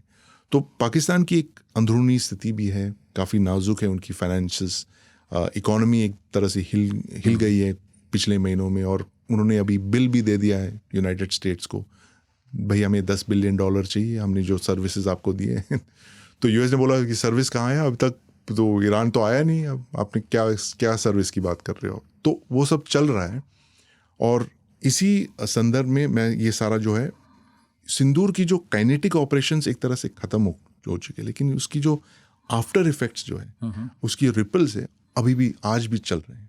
जैसे कि जब चीफ ऑफ डिफेंस स्टाफ ने जो बहुत ही एक इम्पॉर्टेंट चीज़ कहा कि हमने हमारे लॉइटरिंग म्यूनिशन गिरा था, वो एक तरह से सिग्नलिंग है। मुझे अभी पता नहीं है किस तरफ वो सिग्नलिंग था, क्या वो यूएस की तरफ था, चाइना की तरफ था, किसकी, और वो उन्होंने ये बातें कही किसको बताने के लिए कि देखिए हमने ड्रॉप कर दिया था, लेकिन वो एक लॉइटरिंग म्यूनिशन था। उसका एक ज़्यादा एक बिगर टेक अवे ये भी है कि वो ये भी कह रहे हैं जनरल चौहान कि 10 मई को हम कहीं भी जाके कुछ भी गिरा सकते थे यार। लॉइटरिंग म्यूनिशन उधर गिर गया, ब्रह्मोस वहाँ गिर गया, ये उधर गिर गया, और पाकिस्तान ने जवाबी कार्रवाई में कुछ कर नहीं पाए। एक तरह से एक पैरालाइज हो गए थे 10 मई को, वो भी है। और सिंदूर की जो मिलिट्री टेक अवे जो मैं मानता हूँ, ये कुछ एक्सपर्ट्स ने उसे डायनेमिक रेस्पॉन्स स्ट्रैटेजी कहा है। भारत ने एक डायनेमिक रेस्पॉन्स स्ट्रैटेजी, पुराने टाइम में 20-25 साल पहले उसको कोल्ड स्टार्ट कहा जाता था कि ग्राउंड लॉन्च होगा, ये इंडियन आर्मी लॉन्च करेगी। पराक्रम के बाद उसकी बातें चली कि एक लॉन्च मोबिलाइज करके हम अटैक करेंगे। कोल्ड स्टार्ट जो है अब जो है वो एक एरियल कोल्ड स्टार्ट हो गया। कोल्ड स्ट्राइक जो आप कहते हैं अब वो एयरफोर्स के थ्रू लॉन्च होगा। और हमने इस सिंदूर एक तरह से एक ट्रेलर था। सिंदूर के बाद जो ईरान और यूएस के बीच जो युद्ध हुई 12 दिन की, इजराइल और ईरान के बीच जो युद्ध हुई, और 2026 में जिस तरह से ईरान ने यूएस के बेसिस पे अटैक किया, पूरे गल्फ कंट्रीज में 12-13 बेसिस को अटैक कर दिया, ये एक तरह से हमने पहले कर दिखाया था ऑपरेशन सिंदूर में कि ये ज़रूरी नहीं है कि आप एडवर्सरी के एयरक्राफ्ट को ही टारगेट करें। जैसे एक इटालियन जनरल थे सेकेंड वर्ल्ड वॉर से पहले की, गाइलो डुएट करके, उन्होंने कहा कि यार एयरक्राफ्ट को टारगेट करने की क्या ज़रूरत है, अगर उसके आपने एयरफील्ड्स को तबाह कर दिया, एयर बेसिस को तबाह कर दिया, तो वो जाएगा कहाँ। तो जैसे उन्होंने कहा भी है उनके एक थियरी में, उनके एक स्ट्रैटेजी वाली किताब में, एयर स्ट्रैटेजी की एक किताब उन्होंने लिखी है, जहाँ पे उन्होंने कहा कि आप चिड़िया के जो है घोंसले में घुस के उसके अंडे तोड़ दीजिए। बस उसी तरह से आपने एक एयरफील्ड डिस्ट्रक्शन स्ट्रैटेजी, एक command post destruction, physical infrastructure destruction strategy आपने जब कर दिया तो पाकिस्तान को और कोई चारा नहीं होगा बचने का। और उसी तरह से नेवी ने एक्चुअली एंटर नहीं किया था वो, लेकिन जबकि वो लॉक्ड एंड लोडेड थे, हमारी जो पश्चिमी बेड़ा जो थी अरब सागर में थे, वो ब्रह्मोस मिसाइल्स उनके लॉक थे, टारगेट्स उनके पास थे। अगर वो लॉन्च करते तो पाकिस्तानी पोर्ट्स, हार्बर्स, इंस्टॉलेशंस को अटैक करते वो, तो एक तरह से पाकिस्तान नेवी पैरालाइज हो जाती उस, जो पहले से काफ़ी कमज़ोर है, आप एक आध बार बता भी चुके हैं। और तो इस ऑपरेशन सिंदूर से उसका जो बिगर टेक अवे यह है कि जब आप एक छोटे देश हो, आपके पास स्ट्रेटेजिक डेप्थ नहीं है, आप इधर उधर नहीं जा सकते, और जब आप एक बड़े देश के आप नेबर हो और अगर आपके एयरफील्ड्स नेबर के स्ट्राइक रेंज में हैं, आपके हार्बर्स और पोर्ट्स उसकी स्ट्राइक रेंज में है, तब आप ज़्यादा कुछ कर नहीं आप 88 आवर्स से ज़्यादा आप लड़ नहीं सकते। तो वो एक बिग टेक अवे है। इस डॉक्यूमेंट्री को जब मैं देख रहा था तो ये भी बताया गया कि भारत ने पहले दिन के बाद डीजीएमओ ने, मतलब हमने तय किया कि डीजीएमओ कॉल करें उधर और बता दें कि हमने ऐसा ऐसा किया है और अब ठीक है, अब नहीं कर रहे हैं। ये कोई रस्म रिवाज है कि ऐसा करना पड़ता है कि करने के बाद हम बताते हैं? बिल्कुल, ये डीजीएमओ को जो हॉटलाइन है यही पर्पस है। इट बेसिकली एक तरह से एक कम्युनिकेशन है बिटवीन द टू आर्मीज। ये एक्चुअली जो डीजीएमओ जो है, it is Indian army talking to the Pakistan army. और सबसे इम्पोर्टेंट जो 2 पर्सनल है, डायरेक्टर जनरल मिलिट्री ऑपरेशंस हमारी तरफ से और उनके जो है डायरेक्टर जनरल मिलिट्री ऑपरेशंस। और वो जो हॉटलाइन है, जो उसका एक ऐसे कई सारे फ़ोन्स रखे जाते हैं हमारे साउथ ब्लॉक में, वो एक स्पेशल फ़ोन है कि आप उठाते ही वहाँ पे रिंग हो जाता है। और this is been in place करीब ऑलमोस्ट 50 साल से है ये हॉटलाइन, और डीएस्केलेशन में बहुत काम आता है। अगर कोई एक ऐसे सस्पिशियस कुछ ये है तो फ़ौरन आप उठा के उनसे बात कर सके, ये भाई क्या हो रहा है, आप क्यों मूव कर रहे हो, ये इस तरह के कॉन्फ्लिक्ट डीएस्केलेशन। जैसे मुझे याद आ रहा है एक मिसाइल गलती से हिंदुस्तान से उड़ा और पाकिस्तान के गांव में घर के बाहर गिर पड़ा था 2022 में। हाँ, तब भी हमने इस हॉटलाइन के बारे में सुना था कि उधर से तुरंत कॉल आया, इधर से हमने बताया कि ये गलती से गया। जब 2 न्यूक्लियर आर्म्ड मुल्क हैं और सब लॉक्ड एंड लोडेड है, तो इस तरह के कॉन्फिडेंस बिल्डिंग मेजर्स CBMs जो है बहुत ही इम्पोर्टेंट है। दूसरे एक सेट ऑफ CBMs जिसके बारे में ज़्यादा बात नहीं होती है, वो बेसिकली इट इज़ एक 1991 में जो हमने साइन किया था, 1990 में साइन किया था, एक्चुअली 89 में भारत और पाकिस्तान के बीच में, कि not to attack each others nuclear installation. अच्छा। हर 1 जनवरी हर साल लगातार मोर देन 30 ईयर्स नाउ हम एक लिस्ट ऑफ इंस्टॉलेशंस एक्सचेंज करते हैं। हाँ। कि ये हमारे इंस्टॉलेशन ठिकाने बता देते हैं, ठिकाने बता दें, ये आपके इंस्टॉलेशंस, ये हमारे, और वो जो लिस्ट है इट्स हाईली क्लासिफाइड कि हम आपके इंस्टॉलेशंस पे अटैक नहीं करेंगे, वो हमारे इंस्टॉलेशन पे अटैक नहीं करेंगे। ये एक कॉन्फिडेंस बिल्डिंग मेजर है ताकि उन्हें नहीं लगे कि हम एक आध उनके अटैक न्यूक्लियर इंस्टॉलेशन से अटैक ये इस करने बात का वाले हैं। जवाब है जो मैंने आपसे थोड़ी देर पहले पूछा था। तो इट इज़ स्टिल, मुझे इस बात की जानकारी नहीं है कि क्या पाकिस्तान के न्यूक्लियर वेपन स्टोरेज साइट्स इस लिस्ट में शामिल हैं, क्योंकि हमें आज तक पता नहीं है कि कौन से इंस्टॉलेशन उसमें हैं। संभवतः अगर है तो that will change the whole dynamic. 1991 से जो चलता आ रहा है, 35 years almost, it has been, the list has been exchange. So ये न्यूक्लियर वेपन स्टोरेज साइट्स उसमें है, अगर है तो फिर शायद then the whole complexion of, जैसे जनरल चौहान ने जो कहा, इट मेक्स सेंस कि वो कह रहे देखिए गलती से गिर गई, सही है। सही है। अगर वो नहीं है तो then is a different matter. तो अगर हमें पता लगे कि if Kirana hills is part of that list that is exchanged, ज़्यादातर जो हमें बताया जा रहा है कि दे आर जनरली सिविलियन इंफ्रास्ट्रक्चर। हमारे जो सिविलियन न्यूक्लियर साइट्स हैं उनके civilian nuclear site, we don't know if there has been any change in that, have we included nuclear military sites as well. सही। भारत ने इस ऑपरेशन का नाम सिंदूर रखा। हम सबको पता है क्यों रखा, क्योंकि ये बात कही गई कि 26 लोग जो मरे हैं उनके धर्म पूछ के उन्हें मारा गया और वो मर्द थे। तो महिलाओं का जो सिंदूर उजड़ा, ये एक सिंबल था। हमने ऑपरेशन सिंदूर रख दिया नाम, इंसाफ की लड़ाई थी। पाकिस्तान ने अपने जवाब को बुनियान उन मारसूस कहा। अब इसका जिक्र तो कुरान में है। आपको इन दोनों नामों के बीच में क्या कॉन्ट्रास्ट दिखता है, क्या समझ में आता है, थोड़ा समझाइए। दोनों पॉलिटिकल लीडरशिप्स ने अपनी डोमेस्टिक कॉन्स्टिट्यूंसी को सिग्नल करने के लिए नाम दिए हैं। इंडिया ने, क्योंकि 26 हमारे सिविलियंस को मारा गया, बुरी तरह से मारा गया, पहली बार है कि उनको सेग्रीगेट करके मारा गया। एक तो नेवी अफसर थे, एक नेवी अफसर भी थे, नरवाल, लेफ्टिनेंट नरवाल जी। ये 26 लोगों को अपने धर्म पूछ के उन्होंने मारा।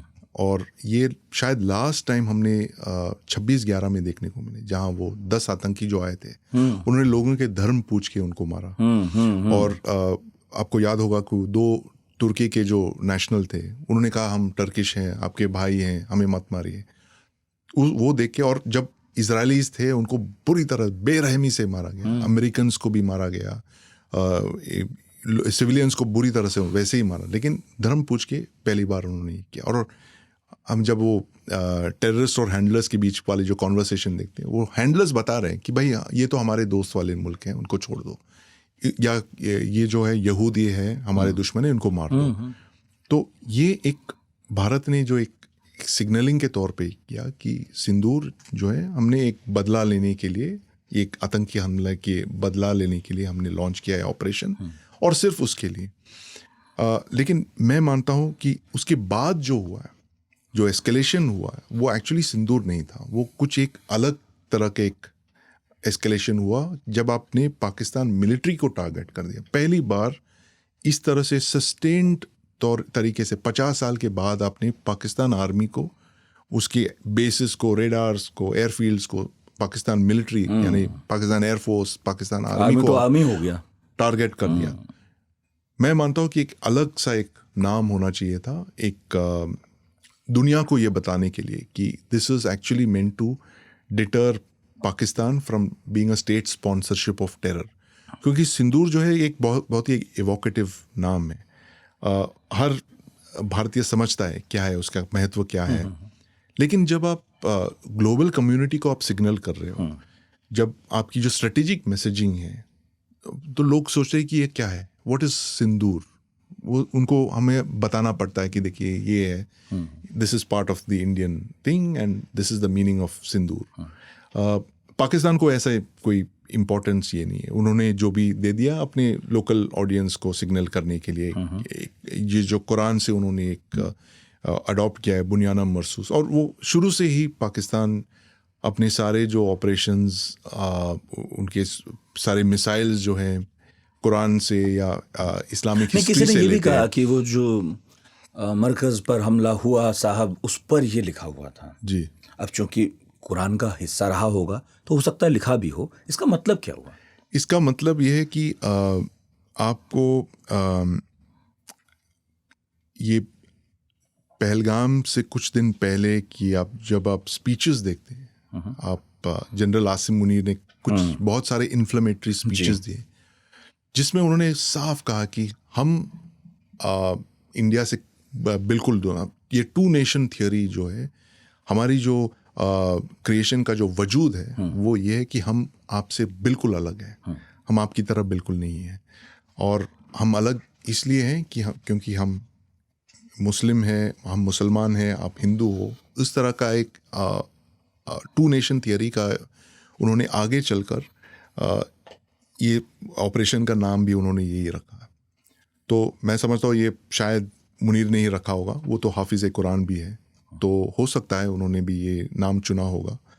और ये एक पाकिस्तान आर्मी की जो एक इस्लामाइजेशन की एक प्रोसेस है जो जनरल ज़ियाउल हक ने शुरू किया था 1977 से लेकर, और ये जो ट्रेन जनरल ज़ियाउल हक ने शुरू किया था 1977 में, वो 2025 में ऑपरेशन सिंदूर, और जो आसिम मुनीर है, जनरल आसिम मुनीर जो फील्ड मार्शल बन गए अब, एक तरह से वो ट्रेन जो है अपने गंतव्य पर पहुंच गई है, डेस्टिनेशन पर पहुंच गई। इसका शाब्दिक अर्थ भी तो बता दीजिए। बुनियानम मरसूस का जो मतलब है, इट्स बेसिकली एक वॉल ऑफ लेड है। तो एक तरह से एक डिफेंसिव जो शील्ड है, उन्होंने पाकिस्तान आर्मी, पाकिस्तान मिलिट्री ने अपने सिविलियंस पे और अपने इंस्टॉलेशंस भी एस्टैब्लिश कर दिया। तो वो एक्चुअली एक स्ट्रेटेजिक मैसेजिंग है उनके पॉपुलेशन को कि इन्होंने, इंडिया ने हमला किया है हम पर, तो हम आपके जो है प्रोटेक्टर्स हैं, पाकिस्तान मिलिट्री। इसीलिए उन्होंने एक कुरानिक वर्स चुना है, बुनियानम मरसूस।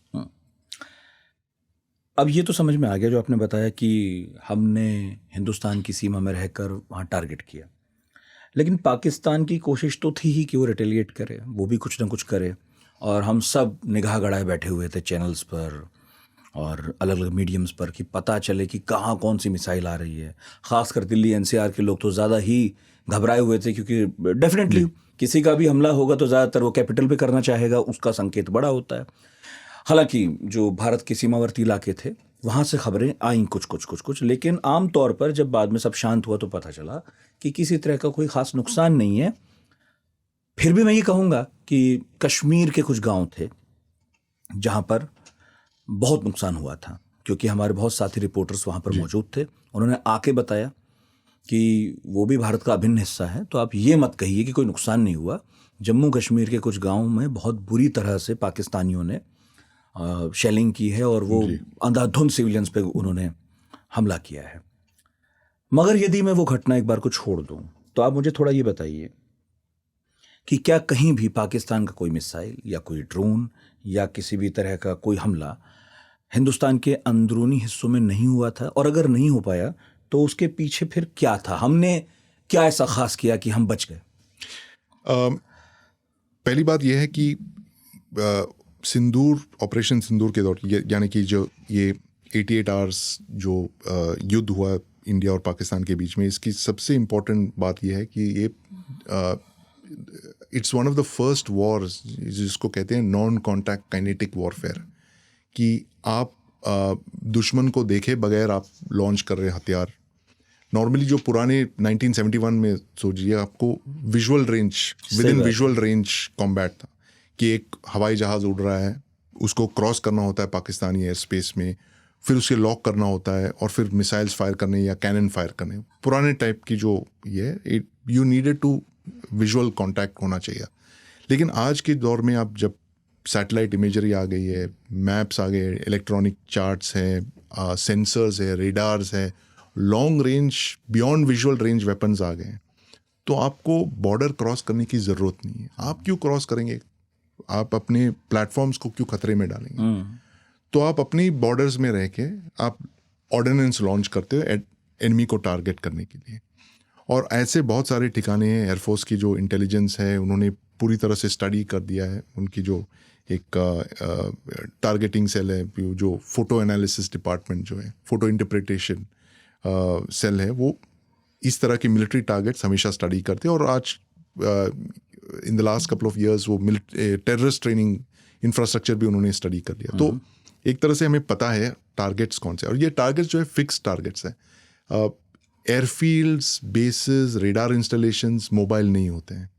S-400 बैटरीज मोबाइल हैं, वो मूव करते हैं, ये व्हील्स हैं उन पे, यानी कि आप 5 मिनट के अंदर आप उसको कहीं भी स्टेशन करके फायर कर सकते हैं। उस तरह की एक मोबाइल यूनिट है। लेकिन ज़्यादातर जो है एयर डिफेंस रेडार्स स्टैटिक होते हैं, एक जगह लोकेटेड है, लोकेशन पता है हमें। तो ये नॉन कॉन्टैक्ट काइनेटिक वॉरफेयर जो पहली बार हमने देखा है सिंदूर में। रही बात वो पाकिस्तान की जो अटैक्स हुए, ये बिल्कुल सही है, कई सारे अटैक्स उन्होंने किए। हमारे सिविलियन एरियाज़ पे उन्होंने बॉम्ब्स गिराए, एयर टू ग्राउंड म्यूनिशंस भी आ गए। उन्होंने कई दावे किए हैं। एक रिपोर्ट उन्होंने जारी किया ये बुनियान मरसूज़ में कि उन्होंने बहुत सारे लोकेशंस पे जवाबी हमले में इंडियन इक्विपमेंट। ये आपके पास पाकिस्तान वाली रिपोर्ट है? ये पाकिस्तान की रिपोर्ट है जो मई 2025 में उन्होंने, लेकिन बहुत सारे ऐसे दावे किए हैं उन्हें कि उन्होंने हमारे इक्विपमेंट, पोस्ट, इंस्टॉलेशंस डिस्ट्रॉय कर दी। ऐसे कोई हमारी तरफ से ऐसा कोई अफर्मेशंस नहीं आए कि एक्चुअली उन्होंने ये किया। तो हमें इसे प्रोपेगेंडा मान सकते हैं पाकिस्तान की तरफ से। और हमारी जो IACCS है, इंडियन एयरफोर्स की जो ग्रिड है, वो पहली बार हमने यूज़ किया। एक तरह से उनके ड्रोन्स, उनके air to ground munitions intercept करने में वो बहुत सक्षम रही है। लेकिन संभवतः जिस तरह से उन्होंने लॉन्च किए ड्रोन्स, 60, 70, 80 बहुत वेव्स में उन्होंने लॉन्च, हो सकता है कई सारे ड्रोन्स आके हमारे तरफ गिरे हैं, कुछ डैमेज किया, हमें ठीक से पता नहीं आज तक। सिविलियन एरियाज़ में बहुत सारे अटैक्स हुए हैं, ये हमें पता है। मिलिट्री का हमारा दावा है कि उन्होंने कुछ सिग्निफिकेंट लॉसेस नहीं हुए। और हमारी जो 10 मई की जो कार्रवाई है वो पाकिस्तान के अटैक्स का जवाबी हमला था। हमारे जो सिविलियन एरियाज़ पे वो अटैक कर रहे थे, उसके जवाबी हमले में हमने उनके मिलिट्री बेसिस जहाँ से अटैक्स लॉन्च कर रहे थे, वो जहाँ से वो ड्रोन्स लॉन्च कर रहे थे, टारगेटिंग कर रहे थे, हमने उन पे अटैक किया था। और सबसे इम्पोर्टेंट जो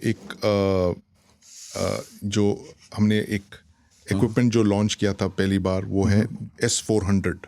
पहली बार कितनी चर्चा थी, बहुत चर्चा हुई है। और कहा जाता है कि ये 300 किलोमीटर्स प्लस रेंज पे उन्होंने एक पाकिस्तानी एयरफोर्स की एक एवैक्स प्लेन को गिरा दिया था, यानी 300 किलोमीटर दूर। हमने भी जहाज गिराया उनके 5-6 हमारी जो एयरफोर्स है दावा करती है कि 5, 6, 7, 8 तक दावा किया उन्होंने। अच्छा।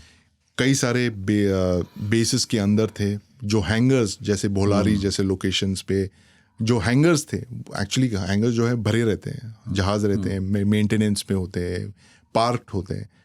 ये अनआर्मर्ड लोकेशंस पे जहाँ पे भी ब्रह्मोस गिरे, बहुत तबाही मचा दी उन्होंने। ग्राउंड पे तो कई सारे ग्राउंड पे उन्होंने डिस्ट्रॉय किए हवाई जहाज़। और एयरफोर्स चीफ ने कहा है, air chief marshal AP Singh ने कहा है कि 300 किलोमीटर्स के उन्होंने कुछ महीने बाद, एक्चुअली सिंदूर के कुछ महीने बाद उन्होंने किया कि 314 किलोमीटर्स के रेंज पे एक S-400 से उन्होंने एक शॉट लिया था। ये वर्ल्ड रिकॉर्ड है कि एक surface to air ground based air defence system ने इतने दूरी पे कभी मार नहीं किया जितना कि S-400 ने किया था। तो इस तरह की हमने बहुत सारे, लेकिन हमें रैकेज नहीं देखने को मिला है। हमें जो एयरफोर्स ने किया है, हमें विश्वास करना है कि वो जो कह रहे हैं सही है। 6-8 जितने भी हैं, हो सकता है आगे चलकर इस बात का खुलासा आ जाएगा ये कि कितने उनके लॉसेस हुए। इसलिए मैं समझता हूँ कि ऑपरेशन सिंदूर का जो है पूरा जो सत्य है वो आगे कई सालों आते आएगा। बिल्कुल। अच्छा। इंस्टॉलमेंट्स में आता रहेगा। ये नहीं कि एक साथ आपको पूरा जो है डिक्लासिफाइड होके एक जगह पे आ जाएगा। इसके जो है जैसे कि 1971 वॉर, मेरी जो किताब हम जो चर्चा जिसके बारे में हमने चर्चा किया, एक ऐसा ऑपरेशन था 40 साल के बाद कि हमें पता ठीक बात 50 साल के बाद हमें और ये पता सही भी चल है, रहा तुरंत की क्या ज़रूरत है। हालांकि इस वाले मामले में थोड़ा पहले कुछ आता तो अच्छा था, लेकिन चलिए अभी एक डॉक्यूमेंट्री आई है, उम्मीद ही करते हैं कि इससे भी बेहतर डॉक्यूमेंट्री कोई बनाए, जिससे ज़्यादा इन्फॉर्मेशन हो। वो इन्फॉर्मेशंस जब हमारे यहाँ डिफेंस वाले लोग बताना शुरू करेंगे, ऑफिशियली बताना शुरू करेंगे, औपचारिक हो जाएगा, तब शामिल होते जाएगा। बिल्कुल। और हो सकता है अभी बहुत सारी जो ऐसे डिटेल्स हैं जो हम रिलीज नहीं करना बताना चाहते, चाहते। क्योंकि आपके जो वेपन्स की जो कैपेबिलिटीज है पूरी तरह से बाहर आ जाएगी। और अभी तो सिंदूर चल रहा है ना, सिंदूर जारी है, ऑपरेशन इसीलिए चलते हो कैसे बताओगे आप? बिल्कुल। तो that is one of the reasons why the government has not come out with aircraft losses. हमारे जो भी हैं, जैसे जनरल चौहान ने कहा, it's not important to reveal the numbers, लेकिन जो हमने लेसन्स लिए on the 7th of May, that was implemented and that stood us in good stead in the days ahead. आप S-400 का कुछ बता रहे थे, फिर मैं आखिरी सवाल पूछूंगा। मैं S-400 पहली बार जो है इस सिस्टम की जो कैपेबिलिटीज़ ये है कि एक इस तरह की जो है कोई एक मिसाइल नहीं है दुनिया में, इसीलिए रशिया भी ये बात जानती है, इसलिए कोई ट्रांसफ़र ऑफ टेक्नोलॉजी नहीं है। It's a stand alone weapon system, आपको लेना है तो लो, नहीं तो इस तरह की और कोई सिस्टम नहीं है। और ये एक strategic weapon system, it's almost a strategic air defence system. Normally जो हम बात करते हैं एयर डिफेंस सिस्टम्स जो है, it is a defence system कि हमारे टेरिटरी को की रक्षा करने के लिए। लेकिन इसकी जो कैपेबिलिटीज़ है, S-400 की कैपेबिलिटीज़ जो है, वो एक तरह से एक ऑफेंसिव प्लेटफॉर्म की तरफ है।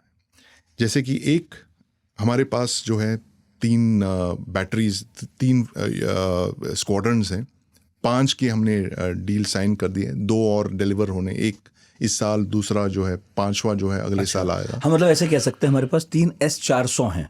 3 S-400 है। जो एक जो यूनिट है एक S-400 का है, इसकी जो है एक स्क्वाड्रन जिसको कहते हैं, इसके 2 बैटरीज होते हैं। तो एक मैं एक्सप्लेन करता हूँ कि एक बैटरी की जो है एक स्क्वाड्रन की जो है कमांड पोस्ट है। इस कमांड पोस्ट के अंदर 2 बैटरीज हैं और 2 बैटरीज में 8, एक बैटरी में 6 से 8 फायरिंग यूनिट्स हैं। अच्छा। और हर फायरिंग यूनिट में 4 से 6 मिसाइल्स होते हैं। तो ये कमांड पोस्ट के साथ लॉन्ग रेंज रेडार्स भी है। और इसकी जो ब्यूटी है, ये S-400 एक लोकेशन पे नहीं डिप्लॉयड है, ये actually it's deployed along a front, along several 100 kilometres. और जब आप इसकी जो एयर डिफेंस बबल जब आप बात करते हो, तो it actually covers the adversaries air space also.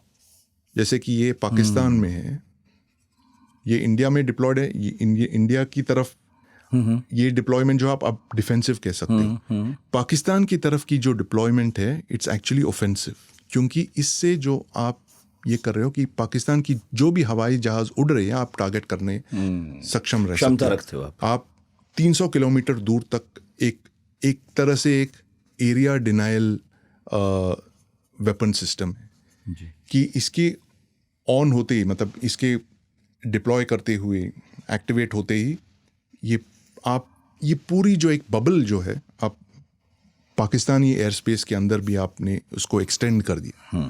और ये जो एरिया है, it is no go area for Pakistani air space. अच्छा। For Pakistani air force. उन्हें भी नहीं आना चाहिए, उन्हें भी, वो भी आ नहीं सकते कि अगर आप यहाँ पे उन्होंने इंट्रूड कर दिया तो यहाँ से मिसाइल्स निकलना शुरू करेंगे, उनको अटैक करेंगे। हम चाहें तो कर सकते हैं, चाहे से तो जो एयर चीफ मार्शल सिंह ने कहा कि हमने 314 किलोमीटर्स का शॉट दिया था, it's most likely that this missile was deployed यहाँ पे ऑलमोस्ट 100 किलोमीटर्स इनसाइड, और ये यहाँ पे 200 किलोमीटर दूर पाकिस्तानी एयर स्पेस में जाके एयर स्पेस वहाँ हमला किया। हमारे लॉन्ग रेंज जो मिसाइल है, उसने जाके उसको अटैक किया यहाँ पे। तो this a very dangerous thing for the adversary.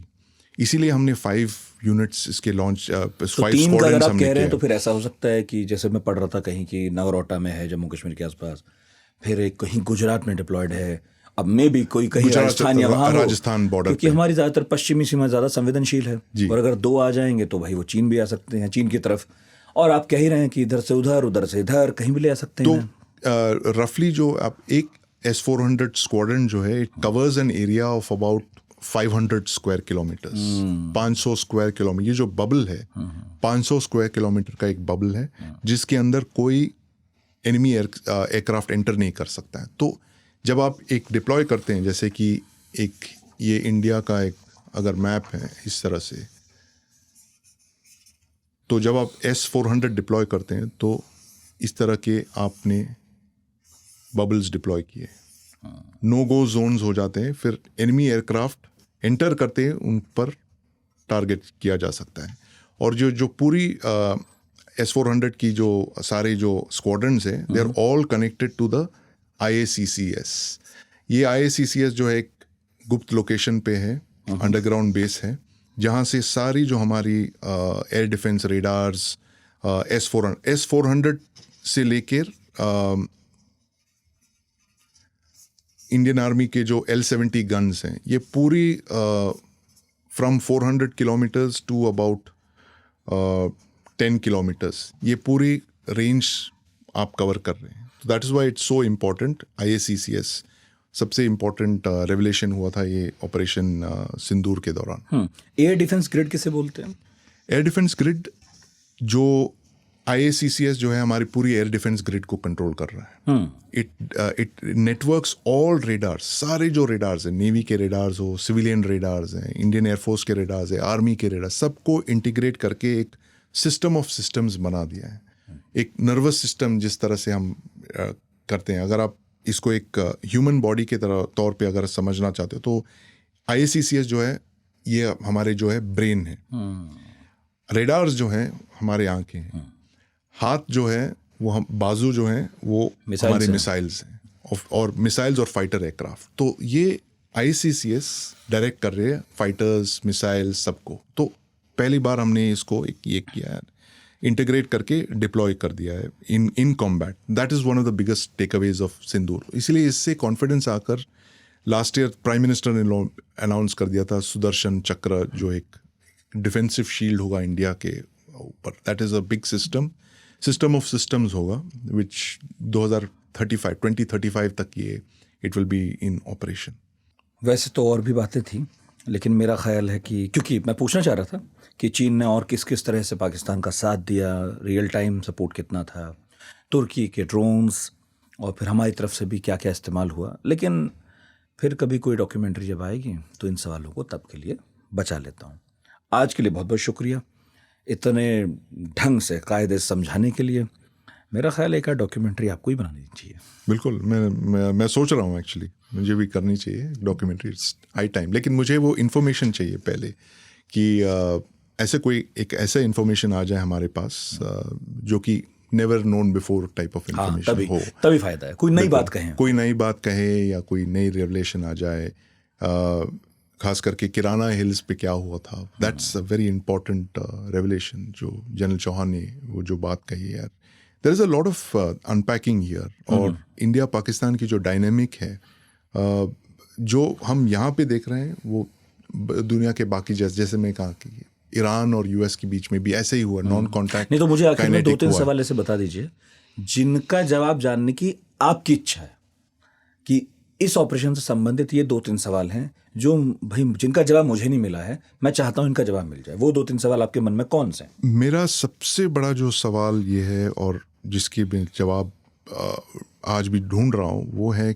हमारा एस्केलेशन लैडर जो हमने तय किया। ये किसने डिसाइड किया था? ये एस्केलेशन लैडर कब इसको एक्टिवेट किया गया, और इसके क्या क्या एस्पेक्ट्स हैं, क्या क्या रंग्स क्या है? तो actually this is highly classified.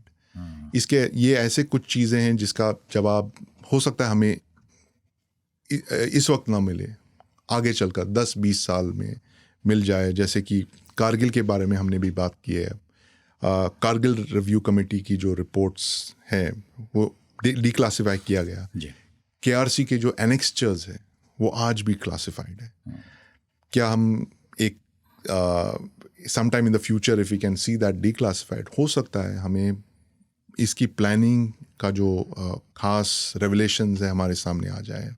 वो पाकिस्तानी ऑफिसर्स जिसके डायरीज, मैप्स, चार्ट्स वगैरह वो हमें हिस्ट्री स्टूडेंट्स के लिए रखना चाहिए खोल कर कि 50 साल पहले ऐसे हुआ था, पाकिस्तान आर्मी ने ये किया था. It's very important to study these kind of things. जैसे कि हेंडरसन ब्रुक्स रिपोर्ट के बारे में भी कहा जाता है. लेकिन मैं ये भी समझ सकता हूँ कि हमारे नज़रिए से अगर आप देखेंगे, इंडिया, चाइना, पाकिस्तान की जो डायनेमिक है, ये आज भी लाइव सिचुएशंस है. बॉर्डर्स पे LAC, LOC, इंटरनेशनल बाउंड्रीज पे जो भी आप डिक्लासिफाई करते हो उसका रिपरकशंस करंट पोजीशंस पे भी आ सकता है. बिल्कुल. हम आपके जो ग्राउंड पोजीशंस, ये लड़ाइयाँ खत्म नहीं हुई, ये एक्चुअली फ्रोजन कॉन्फ्लिक्ट. सही बात. सो इसीलिए जो भी आप रेवलेशंस करेंगे it could impact on the current geopolitics. इसीलिए we can not have the same kind of declassification norms जैसे कि दूसरे देशों में होता है, जैसे US करती है, वेस्टर्न नेशंस कहती है, कि उनकी जो कॉन्फ्लिक्ट्स है एक तरह से रिजॉल्व हो चुके हैं. Second world war is over, cold war is over. तो बता भी दे तो कोई फर्क नहीं पड़ता, दुनिया आगे बढ़ चुकी, तकनीक आगे बढ़ चुकी है. तो यहाँ पर अगर आप लोग मुझसे पूछते हैं ऑपरेशन X आज तक डिक्लासिफाई क्यों नहीं हुआ है, क्या हो सकता है, मैं बोलता ये कभी नहीं हो सकता है. मुझे लगता है ये कभी डिक्लासिफाई नहीं करेगी सरकार, क्योंकि इसके डिक्लासिफाई होने से पाकिस्तान को एक प्रिटेक्स्ट मिल जाएगा. देखिए कोवर्ट ऑपरेशन तो इंडिया ने भी किया 1971 में, मुक्ति बाहिनी को कहने के लिए बातें हो जाएंगी, तर्क हो जाएंगे. तो एक तरह से हाँ, तो that's why till the time you don't sort out our conflicts with China and Pakistan, मुझे नहीं लगता है बहुत सारे बातें खुलकर सामने आएगी. और इसीलिए मुझे लगता है किराना हिल्स का जो ब्लास्ट है वो I think we will probably never know the truth, at least not for another few years at least. बहुत बहुत शुक्रिया सर आज फिर समय देने के लिए. फिर कोई टॉपिक होगा जो कष्ट देगा हमें तो उसके इलाज के लिए आपको बुलाएंगे. धन्यवाद नितिन. आप तो बिल्कुल एक डॉक्टर की तरह सवाल पूछते हो और मैं मरीज की तरह जवाब भी देता सिम्टम्स. लेकिन ये जो है कि हमने जो बात की डॉक्टर पेशेंट और सिम्टम्स की जो बात कर रहे हैं हम, it's actually important to understand the whole cause of all of this, and वो हमारी बातों से आज सामने आ चुका. एक तरह से मुझे लगता है that this come forward today. Yes. तो बाकी तो भाई आप सबके हाथ में है, जो आपको कमेंट कर दूं अब आप कर सकते हैं. मेरा ये कहना है कि डॉक्यूमेंट्री ज़रूर देखिए, सबको देखनी चाहिए, और वहाँ जो आपको सवाल सताएंगे उनका जवाब इस पॉडकास्ट में आपको मिल जाएगा, इसकी गारंटी है. फिर भी कोई सवाल रह जाए तो कमेंट बॉक्स में लिखिएगा, कोशिश करेंगे कभी संदीप उन्नीथन से बात हो आगे तो उनसे जवाब लिया जाएगा. बहुत बहुत शुक्रिया इतने धैर्य से देखने सुनने के लिए आज तक रेडियो.